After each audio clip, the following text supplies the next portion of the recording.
Welcome class 8। आज हम अपना केमिस्ट्री का सेकंड चैप्टर शुरू कर रहे हैं, जिसका नाम है एटॉमिक स्ट्रक्चर।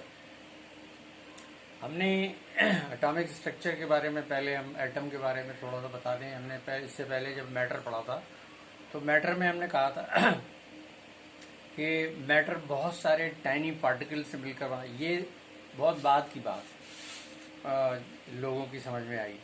बहुत टाइनी पार्टिकल से मिलकर बना होता है और इन टाइनी पार्टिकल्स को एटम कहते हैं। ये बिल्डिंग ब्लॉक्स हैं मैटर के, जो किसी केमिकल रिएक्शन में हिस्सा लेते हैं। ये मैटर के ताल्लुक से ये बात इसलिए ज़रूरी है कि अब हम उसी एटम की और ज़्यादा डिटेल के बारे में जानेंगे। तो हमने यहाँ पर एक तो ये बात हो गई कि बहुत टाइनी पार्टिकल से मिलकर बना है, जिनको एटम कहते हैं। यहाँ पर हमने 3 नाम लिखे हैं। एक तो महर्षि कानड़ का नाम लिखा है, ये इंडियन फिलोसफर हैं। दूसरा नाम हमने लिखा है डेमोक्रिटस का, और तीसरा नाम हमने लिखा है जॉन डाल्टन का। तो इसमें से शायद 1-2 नाम आपने सुन रखे हों। महर्षि कानड़ का शायद 7th में भी जिक्र आया हो। ये वो फिलासफर था, इंडियन फिलासफर, जिसने ये कहा कि जो चीज़ें हमारे चारों तरफ फैली हुई हैं वो बहुत से छोटे छोटे पार्टिकल से मिलकर बनी। देखिए, ऐसा नहीं है कि हमारे हिंदुस्तान में जहन बहुत अच्छा सोच सकते हैं। देखिए, पायनियर्स हैं बहुत सारी चीज़ों में लोग। आपने मतलब ये तो नाम आपके सामने अब एटम के ताल्लुक से आ रहा है। इसके अलावा बहुत सारे ऐसे साइंसदान गुजरे हैं जिन्होंने बड़ा नाम कमाया है दुनिया में। महर्षि कानड़ ने कहा कि चीज़ें जो है बहुत छोटे छोटे पार्टिकल से मिलकर बनी हैं। ये इंडियन ब्रेन था जिसने उस वक्त ये सोचा और ये बताया, और उन्होंने उसका नाम रखा अणु, यानी एटम। उसके बाद और फिलासफर, जो इंडियन फिलासफर थे, उन्होंने भी इस पर बात की। उन्होंने कहा कि ये वो पार्टिकल है जिसको और ज़्यादा छोटा नहीं किया जा सकता तोड़कर, यानी ये फिर उन्होंने नाम दिया ये परमाणु है। परमाणु जिसको हम आज कहते हैं, परमाणु यानी छोटे से छोटा पार्टिकल है जिसको और ज़्यादा छोटा नहीं किया जा सकता। इससे ऐसा लगता है कि उनको इस एटम के स्प्लिट करने की बात समझ में आने लगी थी, नहीं तो ये बात नहीं कहते। जब ये बात उनकी समझ में आने लगी थी तो आज देखिए, इसी एटम की स्प्लिटिंग से आजकल दुनिया में सबसे ज़्यादा एनर्जी जिस चीज़ से हासिल की जा सकती है वो है स्प्लिटिंग ऑफ एटम। डेमोक्रिटस ने एटम के बारे में बात की। उन्होंने कहा कि उन्होंने एक बात बताई कि आप एक कॉपर का एक पीस ले लें, टुकड़ा ले लें, उसको तोड़ते जाएं, उसको तोड़िए और छोटा कीजिए और छोटा कीजिए, और अल्टीमेटली आखिर में आपके पास एक इतना छोटा पार्टिकल होगा जिसको आप और ज़्यादा तोड़ नहीं सकते। उन्होंने उसका नाम रखा एटम। एटम जो है वो एक वर्ड है एटमॉस, उससे आया है। एटमॉस का मतलब होता है इंडिविजुअल, यानी जो तोड़ा ना जा सके। और ये सारी बातें होती रही। तो फिर उसके बाद जॉन डाल्टन, बहुत मशहूर नाम है एटॉमिक स्ट्रक्चर में, यानी एटम के स्ट्रक्चर में इन्होंने बहुत सारी बातें बताई। इन्होंने कहा कि शॉर्ट में आपको बता रहा हूँ। इन्होंने बताया चीज़ें जो हैं बहुत टाइनी पार्टिकल से मिलकर बनी होती हैं, जो एटम कहलाते हैं। एटम जो होता है वो, एटम के बारे में जॉन डाल्टन ने ही कहा था कि it can neither be created nor destroyed. और इन्होंने ये भी बताया कि ये इंडिविजुअल है, यानी इसको फर्दर डिवाइड नहीं किया। लेकिन बाद में ये भी थोड़ा सा यहाँ पर जल्दी थी इनकी, तो उसके बाद पता चला कि डिविजिबल है। उसके बाद उसमें भी पता चले, और उनके हिसाब से इंडिविजुअल थे।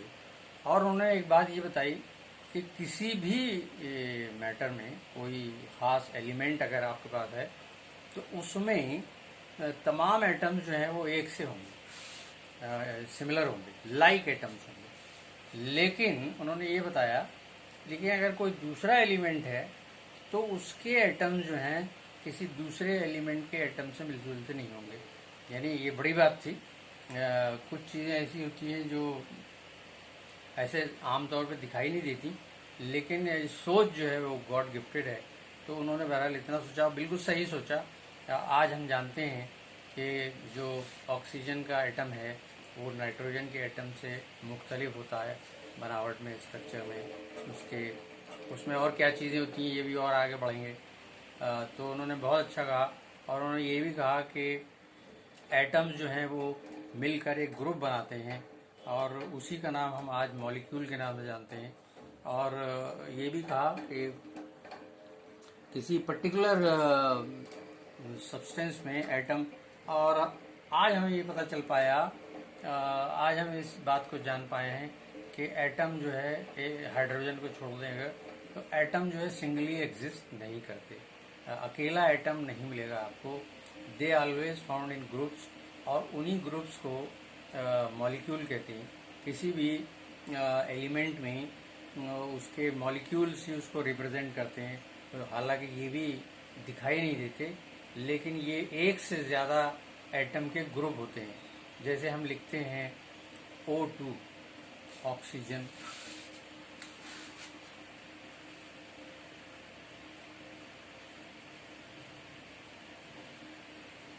जब हम 2 लगाते हैं तो इसका मतलब इसमें ऑक्सीजन के 2 एटम्स ने मिलकर एक मॉलिक्यूल बनाया है। तो ये बात डाल्टन ने अपनी डाल्टन्स एटॉमिक थ्योरी में बताई। तो ये सारी चीज़ें डाल्टन ने बहुत विस्तार से फिर बताई, और ये पता चला कि डाल्टन की थ्योरी जो है वो एटम के स्ट्रक्चर के बहुत करीब थी। बाद में और कुछ भी तब्दीलियां आई, और साइंसदान थे, उन्होंने फिर सब एटॉमिक पार्टिकल्स की बात की। देखिए, जब हम एटम की बात करें, अब ये तो होगा इसका हिस्टोरिकल रिव्यू, इसमें बहुत ज़्यादा चीज़ें सामने नहीं आएंगी। लेकिन अगर सब एटॉमिक पार्टिकल की बात करें और एटम की जब हम बात करते हैं, तो हमको बच्चों ये सोच लेना चाहिए कि जिस एटम की भी बात हम करेंगे, कोई सा भी एटम हो, तो उसके सब एटॉमिक पार्टिकल हमारे जहन में आ जाना चाहिए। वो सब एटॉमिक पार्टिकल्स क्या हैं? अब एटम का स्ट्रक्चर कुछ यूं है कि एक एटम में एक अदद न्यूक्लियस होता है, और उस न्यूक्लियस के चारों तरफ कुछ एनर्जी पाथ्स होते हैं, एनर्जी ऑर्बिट्स होते हैं। तो एक न्यूक्लियस और उसके चारों तरफ एनर्जी ऑर्बिट्स, ये स्ट्रक्चर हमारे जहन में आ जाना चाहिए। जब भी हम whenever we are talking about atom, तो हमको ये 2 बातें सबसे पहले आना चाहिए। एक न्यूक्लियस होगा और उसके चारों तरफ एनर्जी पाथ होगा या ऑर्बिट्स होंगे।